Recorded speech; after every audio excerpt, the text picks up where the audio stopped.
YouTube, how are you now? It is time for another Big Tim 208 review. Hey, just wanted to talk to you briefly about my Samsung Chromebook.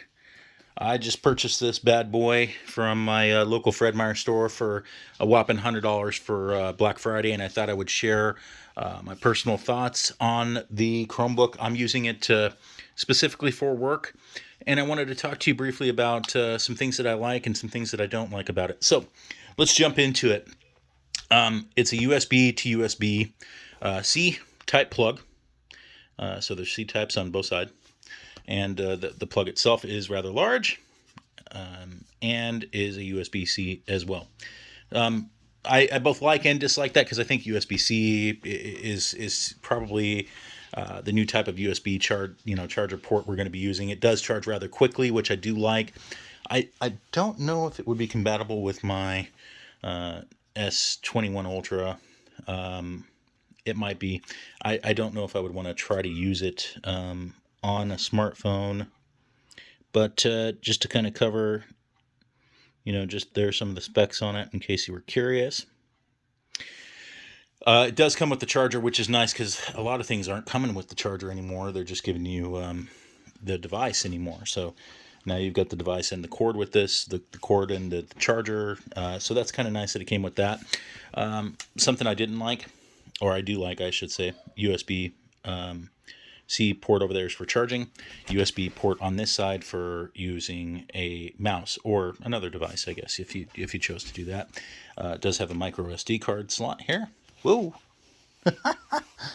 We'll pause that for a second while I track down where that went. And there it is. So a little bit of a funny moment there. That spring-loaded 32 gig SanDisk Ultra decided to pop out at us. Maybe we could say that's one thing we don't like about this little guy right here is that spring in there has got some tension to it, and that if you're not careful, it can launch at you. So good thing to have that happen during the review. I do wish it had one more USB port in case I wanted to use something else. I don't know, like a wireless number pad or something to that effect. So 11.6-inch screen, not the biggest in the world. It's not something that you're going to connect typically to another device in the house, like maybe your TV or something. Maybe you would through the USB. I don't know. I doubt I will. Your keypad is not backlit, and you do not have a scroll option here on the touchpad. Well, you kind of do and you kind of don't. So here's kind of how I do the scrolling. I use the keypad here after I click on the screen to go up and down on whatever page I need to go to. Other than that, the keyboard is extremely functional. The button push is nice, and it's not too loud. It's got a good feel to it, in relationship to how the button push is. It doesn't feel cheap. It feels like a quality, the quality you come to expect from Samsung, I guess would be the easiest way to explain it. It is very chrome, and it's plastic. It's all plastic. So, and by chrome, I mean that, monocolor type stuff. It does have a camera here. I don't know the actual specs of that, and I don't quite frankly care because I don't think I'm ever going to use it. But I'm sure that it's lower end of the spectrum. That's for sure. The screen, you do not see those waves typically in person, but as we're recording this through my Samsung S21 Ultra, you can see all the waves because the camera can pick that up better than your eyesight can. So things I enjoy about it is very responsive. 4 gigs of RAM, 32 gigs of onboard storage. The apps, it didn't come loaded with a whole bunch of bloatware or anything like that. Just basic stuff you're going to need to use on a daily basis. Just kind of as an example, I think that's just about everything that came on this thing as a standard, and a lot of it's stuff that you're probably going to use from day to day. Camera quality. Speaking of, let's just check that out real quick while we've got this recording. So there we go. There's my American flag in the background. There's me recording, so you can see the camera quality. In any case, it does what it needs to do if you're going to do some sort of Skype phone call or whatever the Google phone call service is. So yeah, you've got that capability as well. I would say for the $100 I paid for this, it's been an exceptional value so far. Used it for work for today and used yesterday as well. This is my first official day of using it. I guess I should say yesterday was just kind of a partial day. I didn't really spend a whole lot of time with it. Just kind of let it charge and do its own thing. Charges pretty quickly. I think I had it charging for, I don't know, 35, 45 minutes, and it was at full charge. So I was pretty impressed with that. Maybe it came with more charge than I recall, but it seems to hold a charge very well.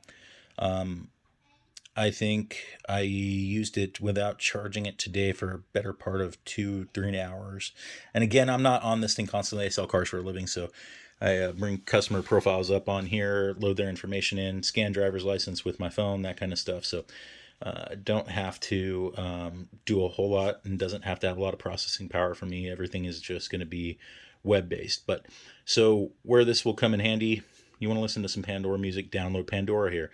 Listen to your Pandora. Where it's going to come in wonderful for me, I think, is going to be the occasional trips that I'm going to take. Maybe I want to watch something on the old Netflix app. I bet you it's probably going to be good for that. I will, maybe I'll do a follow-up review and let you know how the video quality is on it.